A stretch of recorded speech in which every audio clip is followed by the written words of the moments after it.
Hey listener, welcome to Talent Chasing, where we bring real-world stories from the fields, courts, and pitches of Major League Sports and offices of corporate talent. It's our job to amplify those hidden stories in finding, retaining, and motivating the best talent in the world. Because we all know no team exists anywhere without great talent. My name is Brian Johnson. I'm a former Major League Baseball player and scout. I'm Jasper Spanjaart. I'm a journalist and filmmaker. And I'm Chad Sowash, recruitment industry veteran. Welcome to episode number 2, Chasing Jasper. In the first episode, we delved into my story, which was a kid with a dream that persevered, had successes, had some failures, but was touched by several different people and acts of kindness along the way. Then that dream became a reality. Now it's time to delve into the story of the guy who brought all of us together for this podcast. Yeah, so we thought we'd do an introductory episode for each of us, so you get to know all of us at least, right? So who are we? Who's Jasper? That's the question. Who is Jasper? So where did all of this start, Jasper? And I don't mean about mom and dad. We don't need to hear the conception story, okay? let's go beyond that. So where did this start? Where were you born? Grew up? Sports? That kind of stuff. Give us a little background about you. Cool, that's about 6 questions there, Chad. I always do that. Born in 1995, so that makes me. It was my birthday last week, so yeah, 29 now. Wow. I was born in the south of Holland, a small village. We moved to a slightly bigger city because my dad got a job there. Interestingly enough, my dad's from the middle of Holland. My mum's from the south. They sort of met in the middle. My dad got a job as an English teacher, and then pretty much went on from there. Grew up in a really nice household. Was always one of the smart kids in school. It's tough to say exactly to give you a full background story on it, but if you so come you up were with a nerd, some, so we can ask the nerd. Let's just put that right on the table. Yeah, I'm a bit of a nerd. I don't shy away from that. But Holland, okay. It's always, there are so many different terminologies, like the DACH region in Europe, and dumb Americans are like, what the hell are they talking about? So Holland versus the Netherlands, are they the same? Are they exactly the same? They're used interchangeably, right? Holland is actually, so we've got South Holland, which is a province here as well. So, but Holland has always been around. I use them interchangeably. I don't really care. Some people get sort of fussed up about it because they're like, it's not Holland, it's the Netherlands. And I'm like, why should I care one bit what it's called? But I mean, it's a flat country. In French, it's called the Pays-Bas, so it means a flat country. It is just flat everywhere you look. Is that why everybody cycles everywhere? Yeah, well, it makes it slightly easier than some Italian mountains for sure. I mean, it's why we cycle. It's why we cycle through the rain, through the cold, through the winds. We don't care. We'll get on our bike. It's a mentality, but it's part of the country's DNA for sure. Well, we'll dig a little bit more into you in a minute, but Brian just got back from Kenya. Right, Brian? I want to touch on this. What were you doing in Kenya, Brian? So we went to Nairobi, Kenya, in the eastern part of the country. And it was a medical missions trip. My wife is a physician. We had another physician on our team. We had an EMT. We had 2 nurses. We had a seamstress. And even a scientist. So we went with a person who had been there 4 times. So the idea was to build a relationship with one region, with one area, with 2 companies in surrounding areas. So instead of doing the touristy thing by dropping in, doing safari, and then taking off, it's a sustained effort to build relationships and really try to help folks there with needs that they may have. So you got to get to know them first in order to be able to assess what needs you can provide. Absolutely. And so this is part of that process with that. So it was a medical missions trip. So Bible-based, God-based. Not that we were shoving the Bible down people's throats, but we were trying to serve as Jesus would, with kindness and compassion, and doing that in support of other human beings. So that was the purpose of the trip. How did you get involved in doing that? So my wife knew the woman here that has done that has kind of organized the trips for 4 years. She goes to a church that we don't go to, but we know each other. And our churches work in partnership for different, like feeding the community. We feed a lot of homeless folks. The two of us churches combined together, as well as other programs. So by word of mouth, my wife and Pam is the woman that organized this. Pam Bell is her name. And so they got to talking, putting something together. My wife was like, "Hey, can my husband come?" And she was like, "It's all women. There's 7 women, so there's not really a role for him." Okay. But over time, they developed to, "Hey, he can fit here. Hey, what if he did that? Hey, he could do this. He could do that." So I did like 6 different roles. Like I did blood pressure. I did kind of the flow of the like clinic. Your college career. You played every position. Hey, there we go. There's the connection. Plug and play. Yeah. Yeah. The ultimate utility man.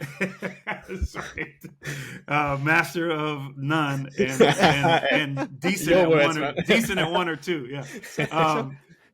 So what I did was many of those things, and then also, which was really cool, the company that we work with is a company called World Serve International.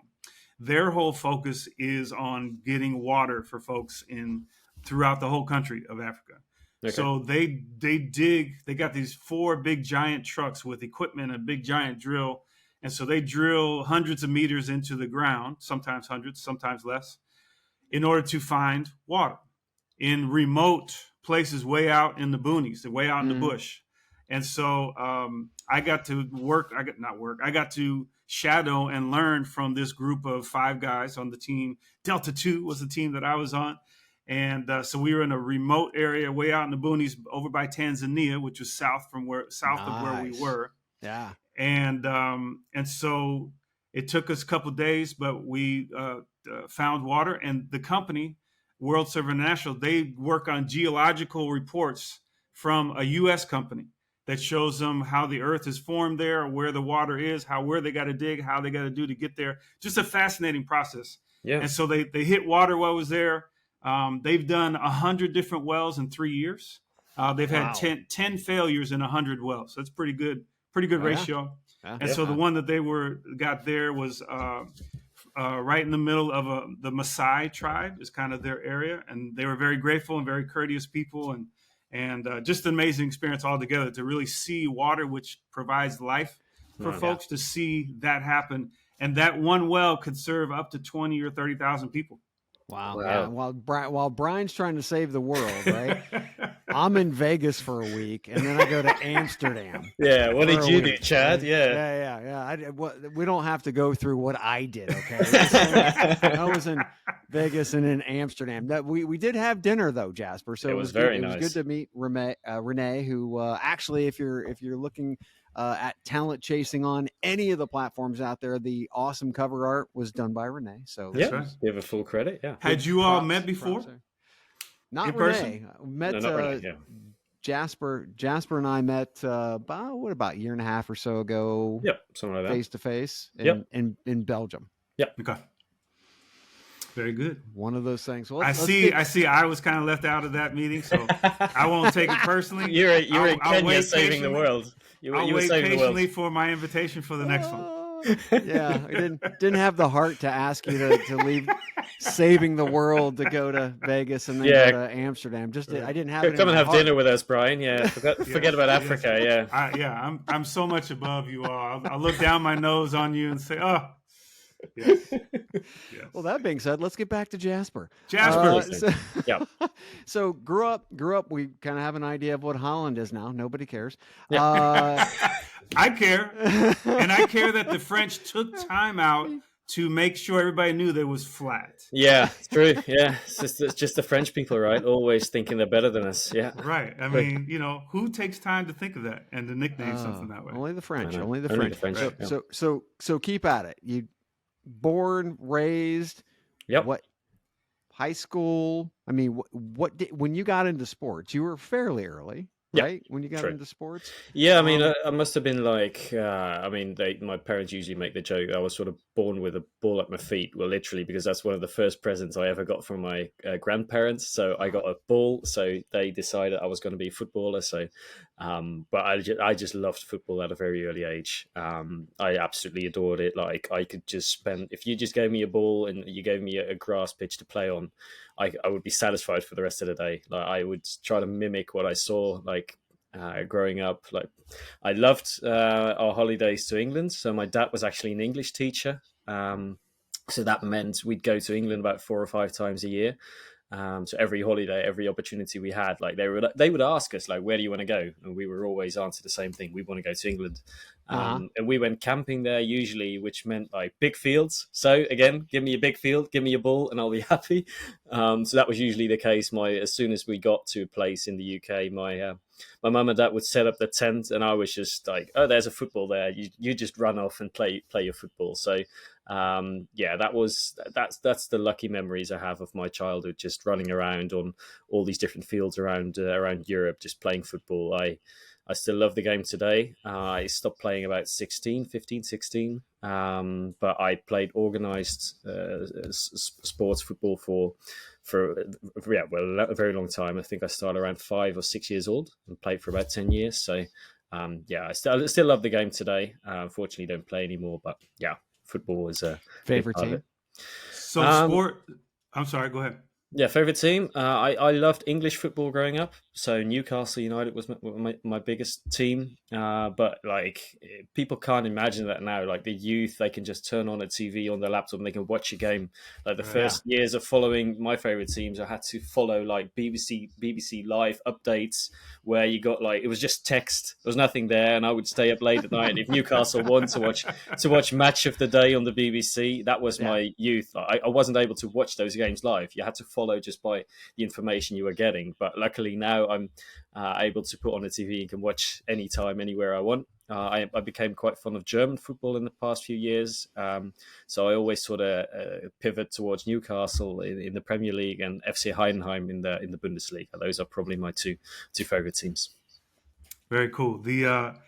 If anyone's to look at your bio, you see a combination of sports, journalism, and movie making. True. Yeah. I was kind of curious, and you kind of mentioned a little bit about your dad being in the academic field.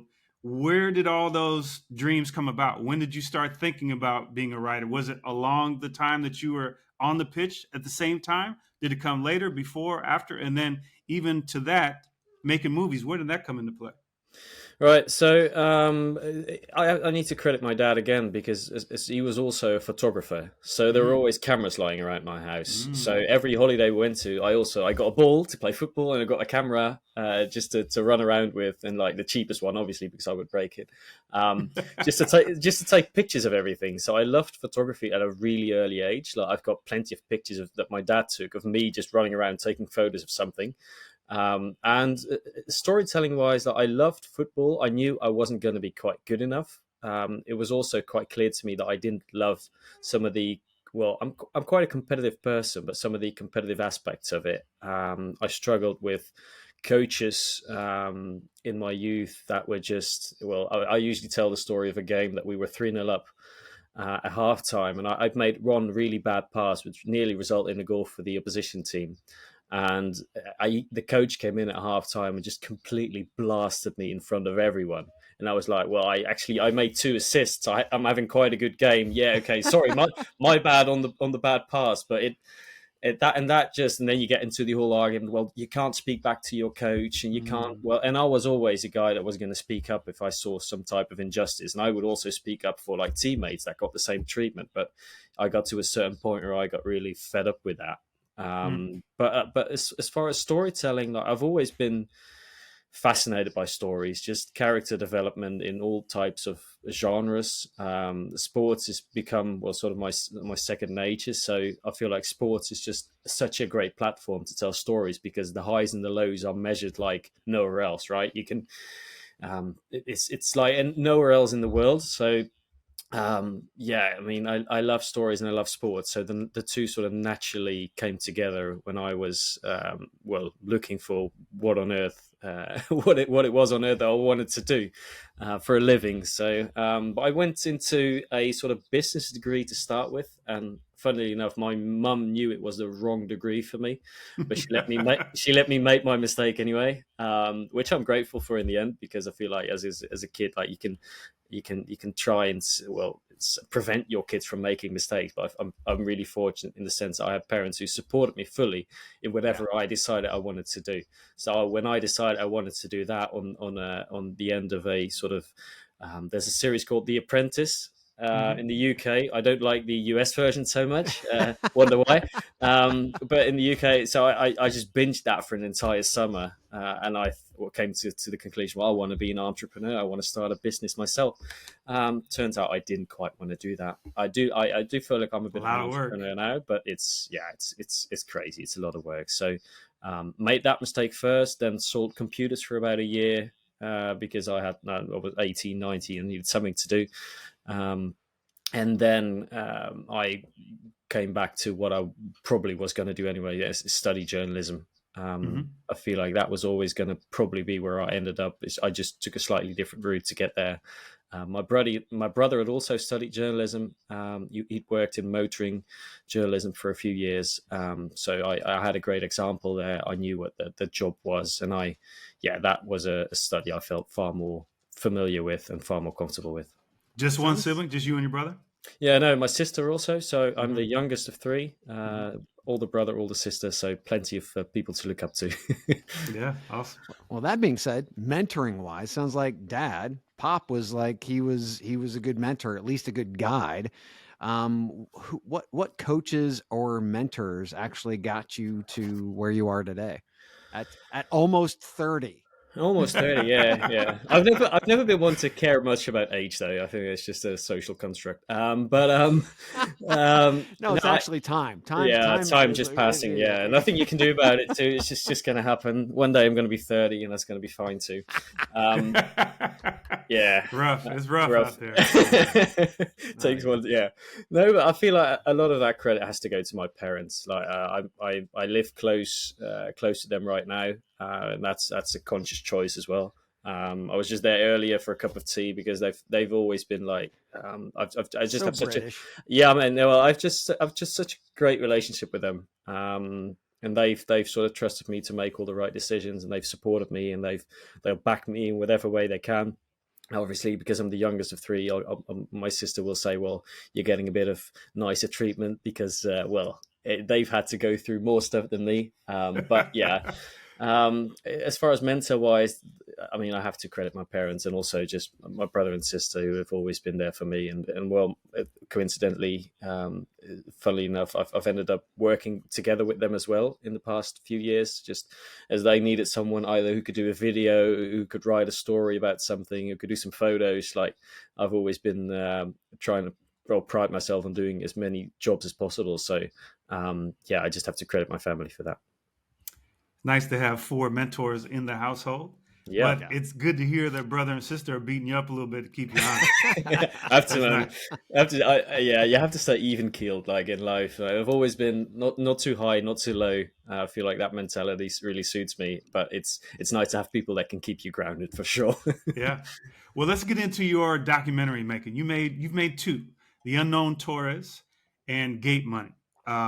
Both fascinating. You talked about before with us that the first one was kind of low budget, but you wouldn't know it by watching it. I mean, the story is great. The interviews are great. The editing and production of it is great. But the Gate Money one, secondly, taught me so much more about English football and the non-leagues and all the different levels and the challenges of it. And for me, it's similar to minor league baseball is what I grew up with, right? And so very much a connection there. But tell me more. I mean, my goodness, you must have had a lot of resistance in making Gate Money. Oh, God. You must have had a lot of resistance in trying to get information because there's a lot of crookedness going on, and people tend to hide and obfuscate and get away and do all that. And you saw that in the film, but how much did you experience it in your work? Yeah, I mean, I still talk to it. I work together with Fred Atkins, who's a British journalist on that film, and we still talk about it today. That just the amount of I got used to making stories that were quite feel good. So the Unknown Torres, to pivot back, that was the first full feature film I'd done. And that was just a happy story, right? It's just a happy story about this Argentinian guy who really pursued his dream and who got a lot out of it. And like everything is quite uplifting. There's a few like emotional things in there, but generally the sentiment is good. So when I was approached to do this story, I just you delve into it, right? And there's this money scandal in non-league football, and I'd grown used to non-league football because I'd been in the UK a lot and I knew what it meant, like just semi-professional footballers. So the right back is also your local plumber, so to speak. Sure, sure. And these are like community clubs. Like in the UK, unlike most countries now, sadly, the UK is still quite good in grasping that concept, where a football club belongs to its community. You wouldn't say it, but just on the Premier League, because it's like the millionaires just trying to ruin everything, in my opinion. But in non-league and in that sort of level, like there's the fans can still interact with the players. Like you can tell the striker at full time, like you did a great job, well done on missing the penalty but scoring 2 goals. Like it's still a community oriented sport there. And so what happened is, during COVID, those clubs come to a standstill because these clubs rely on gate money. The money coming in from fans attending games on Saturday, 3:00, coming in, spending their money, drinking a few beers, having a few chats with their friends and the players, and then going off home again. So community-oriented, those clubs are struggling. So those clubs need money to survive because no one else is going to help them, right? The fans can't come in because there's a lockdown. So £10 million is sort of arranged after a few months by the British government to help these clubs. And then these clubs are like, okay, well, great, that's going to help us. Like the money that we lost by the fans not being able to attend is now going to come in, and we're going to be saved for a few years. Great. So when that 10 million gets divvied up, it doesn't add up, because there's certain clubs that just get way more than they probably should have done based on just calculations of how many fans attend games, etc. So you get into sort of nitty gritty of it, and it's a clear story of injustice. And I've got a sort of radar for injustice. I've sort of built that up in the past few years, where I hate it. I absolutely despise any form of injustice. I hate it. I hated seeing kids being bullied in school. I still hate it today. Like any form of injustice will really get me wound up. My girlfriend Renee will attest to that. My parents will attest to that. Absolutely despise it. So when this happened, like clubs got hard done by. Some clubs that were counting on money just didn't get that money. Yeah. So we delved into it, and we found out, together with Fred Atkins, the journalist, we delved into it, and we just quickly found out that there was a few clubs actually benefiting from this. And coincidentally, those were the clubs that belonged to the National League Board, which was the organization. National League is what the division is called. The board that was actually in charge of the place. So then you go, well, okay, but it's still journalism, right? We try to get two sides of the story here, right? These clubs have been hard done by, they feel let down. Sure, we can tell that side of the story quite easily because they were happy to talk. But then you get into the murky side, which is, well, just an organization that doesn't want to say anything. We try every which way. The only thing we didn't do was just go with a rolling camera up to their house and be like, okay, can you please explain for yourself? Because we felt like that type of journalism didn't quite suit us. But yeah, we just got nowhere. It's like running into a brick wall, which is, I learned a lot from it as a storyteller, as a journalist, as a filmmaker, but it wasn't easy to do, put it that way. Yeah. Well, I mean, when one side doesn't want to participate and you want to give the full story, it's incredibly hard. So you just have to go off the facts. And I thought while watching it, we saw the same thing, and this is mainly it was pressed by the pandemic. We saw the same thing here in the U.S. On how the PPP loans and those types of things were actually handled. Who got money? Like Brett Favre's dumbass took a bunch of cash, like millions of dollars, when there was no reason for him to be getting money. When there were other organizations who really desperately needed that cash. That to me was interesting. One thing that's also interesting is being an American and looking at like Premier League football. So let's say, for instance, the UK Premier League, English Premier League, 20 teams, right? And that's in the UK. Now the UK is the size of a state here in the United States. Okay. Now let's take a look at California real quick. What are there? 3 NFL football teams in California? Yep. 3. There's 20. And that's just 4 one teams league. in California. 4 So, teams, okay. I'm sorry, down to 3. You're right, because the Raiders left. Because that. Raiders left. So 20, and that's just the that's just the Premier League. Yeah, I mean, you've got the championship, right?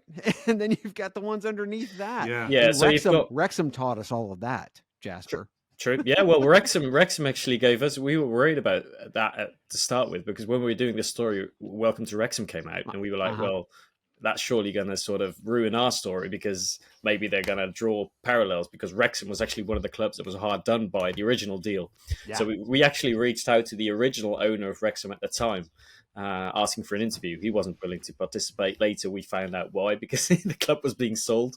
But yeah, I mean, England is filled with football clubs, right? It's like we've got 4 professional divisions, and then you've got like a hotbed of, I don't know, maybe 20, 25 different leagues underneath that, which are technical non-league, so semi-professional. But yeah, I mean, it's when you go to England, I usually advise, like, please go and see a non-league football game. Yeah. It'll absolutely change your mind about football. Like I love it when you can just stand on the side, like, and you hear the players shouting at each other, and you can just be part of the actual atmosphere rather than just be a sort of a seat in a 60,000 stadium where, well, it's actually filled up mostly of tourists and people that are not actually participating in creating a good atmosphere. So, if you're keen on football, go to a non-league game. That's the best part. Yeah, and what's nice too, again, having that same experience in the minor leagues of baseball in America, is that when you're talking about these local teams, I mean, the players get an appreciation for the community, right? And get build relationships with people that are outside of the soccer world or outside of what they do. And it's a great experience to a way to experience different parts of the country that you hadn't lived in before. But also it's an appreciation for, hey, I used to be that little kid. I used to be little Jasper in the stands looking at me. So I feel a responsibility to make sure I talk to him and sign whatever he wants, or all that. So it's I mean, it's like it's about building relationships, right? I mean, I've been to a few games of the same club where I actually took a share of the ownership, which cost me £55. Tunbridge Angels, which is all about that. I went to a few games with the who was then the chairman, Dave Netherstreet, a fantastic guy who's on his pension, just running around. It's a great guy, but you can just feel a sense of community there. And I was only there for about 3 weeks. I attended about 3 games, and I could already sort of feel like I was getting emotionally involved because I was starting to get to know these people. Like after the game, you can just walk up to the striker who's having a pint, literally that, and just have a conversation about anything. And it's funny because I signed the striker who played. I play quite a bit of Football Manager. It's one of my favorite games growing up. And I had actually signed the striker for a different team. So I was having a conversation with this guy who I'd signed on my laptop years earlier than that. And it was a fun conversation. We ended up talking about philosophy and all these different kinds of stuff. And he was like, oh, shit, I need to go. But that sense of community is worth a lot. It's worth far more than just being in the stands and then leaving a game and then being in the mass of people running out and running in. It's a vastly different experience. I also love the promotion and relegation system. I wish we had that here in the States. I mean, it would give that churn, and I mean, it for me, it makes the system feel more fluid. We live in Portugal part of the time, and one of our local Ferentz actually was just promoted, and I mean that just brings more life to the area. No, you've got a chance to be promoted. I love it about sports. I don't love it per se because I've followed teams that have been relegated in the past, and it's when Newcastle have been relegated twice in my life. It's quite demoralizing, but at the same time, it gives you an added incentive to stay competitive because so many of these. I love baseball. We can get into the whole baseball thing, and I absolutely love Major League Baseball and Japanese baseball. But like when you're in the middle of the pack, and it's you're trending towards September or even July, and you're like in the middle of the pack, and you're not really going anywhere. You can see, well, I'm a Marlins fan, so you usually see the Mets going up, you can see the Phillies going up, usually even the Nationals going up, and you can just the Marlins would say sort of stagnant in fourth place. It was going nowhere, and you get to a point in the season where the season sort of becomes pointless, right? But when that happens in European football, it doesn't happen, because it stays relevant whether you're performing or not. And you're just not going to, well, it's a trade deadline, we're going to sell off all our best players, we're going to get some prospects, and we'll see you guys again next year. Yeah. You can't do that here, because you're going to get relegated and you're going to be in the second division earning a lot less money. Players wouldn't want to come to you because you're not playing in the highest division. So it's not relevant. So it's big difference in mentality for sure. Yeah. No, it makes sense. If you were to talk to a younger version of yourself, wanting to make either one of your documentaries, what advice would you give them? I was given great advice during the first film I did, so The Unknown Torres, which was a 90-minute feature, which is in hindsight just crazy doing that all by yourself, because I'd written it, I was filming everything, I was doing all the interviews, I was editing everything. It was crazy. Was that the advice? Was the advice do it all yourself? No, but I love doing everything myself. So and I'm a bit of a control freak, I guess. But I think the best advice I got was during that trip where I met up with Russell Martin, who's now the manager at Southampton FC in the second division. They're probably going to get promoted at some point. Who played for years, and he was like, I was running around, like I had to go to Glasgow to film him because he was playing for Glasgow Rangers at the time, and I was just running, and I feel like he could sense that I was just running, and he sort of grabbed me for a second. He was like, "Are you enjoying it?" And I was like, what do you mean? Of course I'm enjoying it. I get to, come up to this stadium. I get to watch games. I get to do all of this. It's my job now, so this is so much fun. It was like, yeah, I can see that you're enjoying it, but are you enjoying the process of making this? And I was like, well, I can't wait for it to be done. And he was like, but you need to remember that as soon as it's done, right? So make sure you enjoy the journey more so than the end result. Yeah. And that's something that I've constantly got in mind when I'm doing projects now, is where just enjoy the journey of making it rather than being so fixated on, well, it needs to be this one MP4 file that I'm going to send off to Amazon or iTunes or somewhere else, because that's going to be an empty feeling, because there's really nothing at the end of that. So yeah, that's probably the advice I would give myself at an earlier stage, even, because it gets you thinking about what's important, and what's important isn't finishing a job, isn't finishing that film, it's about the relationships that you build up, the places that you get to see, the people you get to talk to. That's the experience. It's not about the result. That's amazing, and great advice for anything that we do, right? No, I agree. Enjoy it. One thing that you can enjoy is being a Jets fan. I don't understand that at all. I don't get that. I mean, you just said the Florida Marlins. I mean, then now Miami Marlins. Jets? Okay. Yes, Miami. Yeah, it makes it better being Miami. But I'm not sure. Not sure it's been better since their name change. If you visit, it makes it better.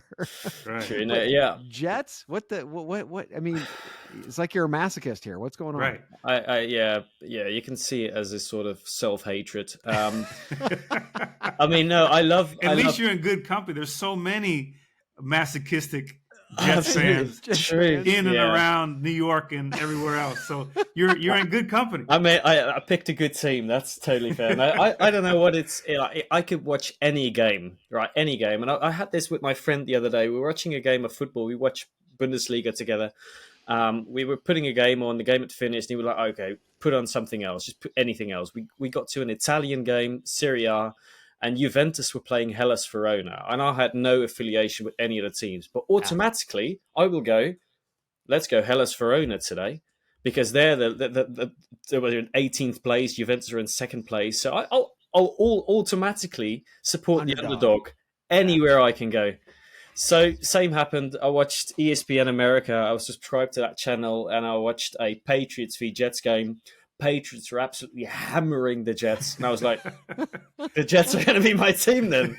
Jets are my guys. Yep. So that being said, are you optimistic with Rodgers coming back, or do you? I'm never optimistic. I'm a Jets fan. I mean, I try to be. I try to lure myself into optimism every year, but that applies to any team I follow. Like with the Marlins, with the Jets, you have to. Pre-season, you have to lure yourself into a false sense of optimism, because otherwise you're just going to be depressed all year, which you're going to be depressed at the end of the year probably anyway. So you might as well be hopeful to start with. Yeah, you're tied for first place in both those teams in the offseason. Exactly. So you're tied for first place. Yeah, but and to be fair, the Jets have had a good offseason. I say that every year, and then it all falls down after a few years, but few games, but. We'll see. I don't. But I always say this to people: it's good for your soul to support a bad team. That's right. Because if you get used to your team winning all the time, as soon as that stops, look at the New England Patriots fans being all miserable now. No. You've had 10 years of glory. You have not earned the right to be miserable. Like you need a little bit of just stay even keeled, not too high, not too low. You can win this game, but. Probably not going to happen, but if it does, it's going to be all the better. Like if the Jets were to win a Super Bowl or the Marlins win a World Series, I'll be top of the world, man. I'll be delighted because I've endured, 20 years of horrible things happening to me. So yeah, it's good for your soul. It's a great point, and I like the green. I feel sorry for Jets fans, so I hope that they do well too. And I have to say, when the Lions went 0-16 a number of years back, that's when I became a Lions fan, and now it's kind of more fun to be a Lions fan. So I can relate. But at least I live in Detroit.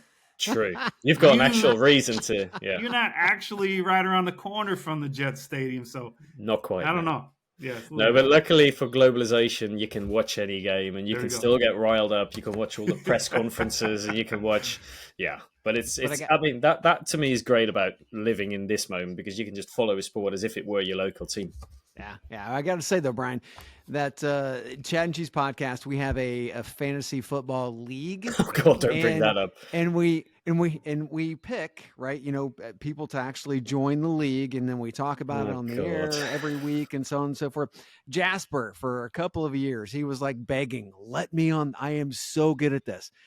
He got waxed this year. And here I am. I'm like telling Joe, I'm like, no, we need some Europeans on here. This will be fun. And so now Jasper screwed it up for all of Europe. I need a retry on that, because honestly, that wasn't me. No, but I've grown quite good. I play fantasy baseball and football. I've won plenty of leagues, which is not everyone wins their league. I've gotten quite good at baseball in particular. But yeah, I mean that was just a glitch in the matrix, man. I'm normally good. I've done fantasy football a couple of times. I was awful at it. My wife did it like 4 years in a row, won twice in the league that she was in. So you won't be hearing me asking to be in your league, because I don't give a damn about fantasy football. We can do a talent chasing league. That'd be good. That's right. Yeah, Brian just won't participate at all. That's fine. There's another spot for us. Right. I'll be the critic. I'll be the critic on the side. I'll be criticizing everybody. So I feel like fantasy football, you can get lucky. You can get really lucky and you can win. Fantasy baseball takes a much more measured approach, I feel like. And it takes forever. I know, yeah. You can't have a life and be involved in fantasy baseball. I have to set up a lineup every day. Every day. That's ridiculous. Yeah, I know, yeah. That or basketball, fantasy baseball, it's like multiple, it's like, no, just one a week is really all I need to focus on. Right. I can do March Madness. I can have the computer pick my picks for me, and then see if it works. I'm in. That's it for me. I'm good like that. I've tried March Madness. I'm horrible at it. It's hilarious. Computer chooses the teams. I'm in. Yeah. Imagine that. So Jasper, if companies are chasing, you said that somebody actually came to you to create gate money, right? How do they find you? I mean, how, are you just out there? Or were they local? Was this just a connection that you had before? How did that happen? And how do companies generally like find you or people like you other than Fiverr? Well, Fiverr is not no go because I need to earn a actual living. But which is we can get into that whole debate. The concept of Fiverr is pretty awesome. Yeah, but to the bottom though, right? I know exactly. Like, oh no, I'll charge €10. No, I'll charge 9. Yeah, right. Not worth right. it. Right. No, so usually it's just word of mouth. Like, I've been lucky in the sense that I've not had to do a lot of acquisition myself. I've just been able to get quite lucky with companies that find me, or like the Gate Money documentary I ended up doing because I'd got to know this owner of a football club through that first film, The Unknown Torres. He actually wanted to buy the commercial rights of me for that film because he was really impressed. And I obviously said no because I thought this was going to be a big hit. It turned out to do quite well, but documentaries are niche, right? It's really niche, so yeah. It's like I'm a huge documentary fan, but my wife is not. Everyone wants to watch documentaries, but no one will pay for it. That's sort of the sentiment I got from when I was sort of getting into it. I spoke to quite a few British documentary makers, and I got that advice from a few people. Like, it's a lovely job, like, and everyone wants to watch it. But when's the last time you paid to go to a cinema to watch a documentary? Yeah. You didn't. You don't. Yeah. So, that's, and then you get into the whole Netflix part of it, which is they're sort of dramatizing stories to sort of add a layer of fiction to non-fiction, which is horrible in my opinion, because you need to have an authentic story. So yeah, I mean, I've just been lucky going from one place to another, meeting one person who knows a person who needs an article, or who needs a cool video about something. I've just been quite lucky with that. Well, I mean, Gate Money, actually, you went down to the UK, right? To be able to go through the whole red carpet ceremony and whatnot, to actually to open it. Yeah. So that we're moving very quickly, or we have moved, I guess you could say, to streaming. How is that going to affect the industry, number one? And number two, how in the hell do you get your content on streaming platforms? It's poor. That's a good question. So for both films, I've been lucky that we've been able to premiere it at different places in the UK. So we've been organising screenings. People have paid a few pounds to get to there. We did a Q&A after all films. Like you get to talk to the people who've just watched it. I got to sign autographs for the first time, which was hilarious. But it was so funny. First film I did, The Unknown Torres, we did a premiere at the oldest cinema in Brighton, the oldest cinema in the UK, actually. We managed to sell it out, and afterwards we were selling DVDs because the British are they like a DVD to have something physical. So we produced about 500, maybe 1,000 DVDs, and we were selling them afterwards. Like, my dad was selling them, and I remember this one kid came up to me like, "Oh, you're the director of the film." And I'm like, "Yeah, I am. Can I please get your autograph?" And that was like, so that's what it feels like. So we ended up spending the night like signing autographs. It's just so funny because you feel like an imposter. Yeah. He didn't know that you were just a few years older than he was. Yeah, and there was everyone's calling me Mister, and I was like, dude, I'm like 25 or 24 at this point. Just relax. But it was awesome. But to get back to your question, like, streaming is difficult because I've had to endure this with both films. Both of my ideas were like, okay, let's get this onto a platform because we want to get as many people as possible to see it. And we were lucky to sell The Unknown Torres to a company in London who are going to distribute it for us. But then that sounds great, right? Selling your film, you think, wow, this guy's done well for himself. We got £200 for that film. I'm not joking. £200. That's all. Wow. I know. And that wasn't because it wasn't a good film. That was just because it's impossible to get your film up to a channel and then to get some sort of revenue from that. It's so hard. And we tried Netflix, like going the Netflix route, and then you quickly find out, right, Netflix only works with a limited amount of distributors. And those are distributors that they've worked with for years. So it's like, it's a machine that's already going, and you're trying to get on. It's a train, and you're trying to get on. but there's no way, there's no platform. You can't get on because they're already sort of stuck with their own. These are the companies that we work with, and no one else. No one from the outside can just get their film onto Netflix. Absolutely impossible. But Amazon, on the other hand, they're quite open about it. You can actually self-distribute on Amazon, which is quite easy to do. Well, you need to get all the right specs. With both films, we were lucky that we managed to distribute in a way that it got sold. But it's Netflix has sort of made it impossible. Prime is much better because you can also just rent films there. You can buy films. Yeah. I'm a much bigger fan of that platform. Also for distributing your own books, it helps the independent storyteller who just wants to get the story out there, who doesn't want to have all these contractual obligations, who doesn't want to have all these commercial interest in their story, but just wants to get an authentic story out there. But then there's the types of Disney's, Netflixes of this world, which have made it just too hard, in my opinion. Yeah, Jeff Bezos rules the world, but he provides some good stuff. True. It's how he rules. Yeah. So, I mean, last but not least for me, kind of a weird turn, but you're a big fan of World War II Japanese strategies. Now, that to me was incredibly specific because you'll see that, like the Pacific and then obviously European theaters and whatnot. Yeah. But specifically Japanese strategy. So what actually drew you into that? I know you have a love for Japanese baseball. Did that like draw you in? How did that happen? So I live in a country that is obviously a big part of World War II in the sense that we got occupied by Germany. We were one of the first countries to get occupied by Germany. It only took them about 2 days because we only had 2 tanks, I believe.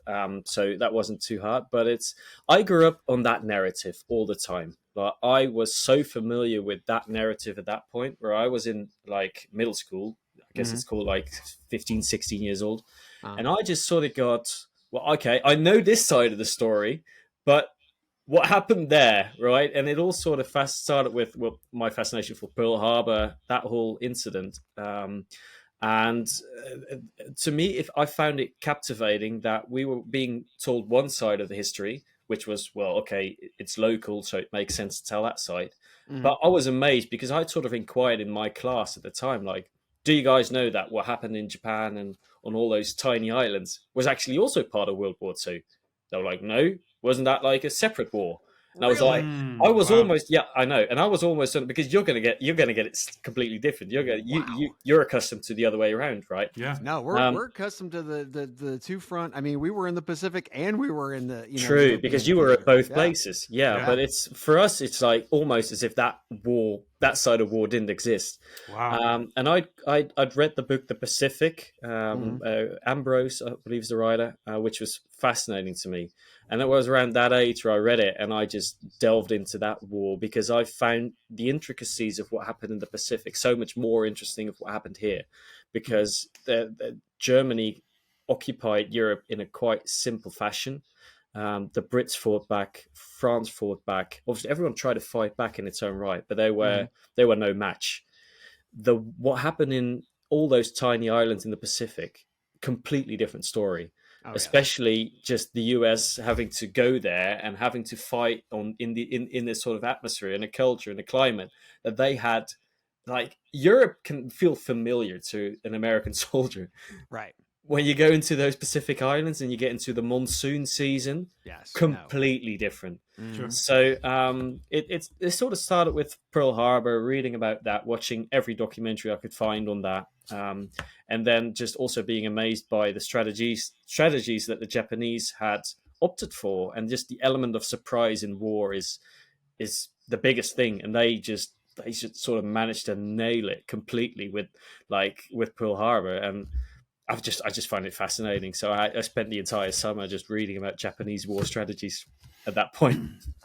Yeah, no, it is an incredible story, and I locked myself onto it too. I became a non-historian, but fascinated about the whole story and how it came about for many different countries, not just the United States. But as we talked about earlier offline, I wish more of us in the world were curious about how that happened. Absolutely. And where the mistakes were made. Yep. And why it's important for us to keep NATO healthy and functioning, and why it's important to make sure Ukraine is supported now. So it's yeah, history is very important for all of us, and I'm glad that each of us at least have taken an interest in it. Yeah, I mean, like history is what is always going to teach us about what's going to happen in the future. If we don't learn from history, then history is just going to repeat itself time and time again. And we've seen that so many times, even, what's happening with Ukraine and Russia. But yeah, I mean, you have to, I'm always amazed. I don't find history interesting at all. I was like, yeah, but that's just because you had a boring teacher. It's actually fascinating. Yes. You need to try and, educate yourself because it's so important. Yeah. And you've never been occupied, or you've never been under duress. You've never had your life at stake for the governing body that is responsible for your safety. That makes it real relevant real quick for any of us. But, Absolutely. Yes. Yep. Agreed. Absolutely. Well, and on this podcast, we talk to interesting people. This time we're talking to Jasper, so we'll kind of let that one go. But we're talking to interesting people about their history, about their background, about the actual talent, the hunt, the chase, all those things. So, Jasper, I mean, we appreciate you letting it all out and your whole almost 30 years of living. Excellent. Brian Johnson, Jasper Spanjaart, and Chad Sowash. We will see you next week on Talent Chasing. Thank you for tuning in to this week's episode of Talent Chasing with Brian Johnson, Chad Sowash, and Jasper Spanjaart. Don't forget to subscribe to Talent Chasing on your favorite podcast platform. We'll see you next time.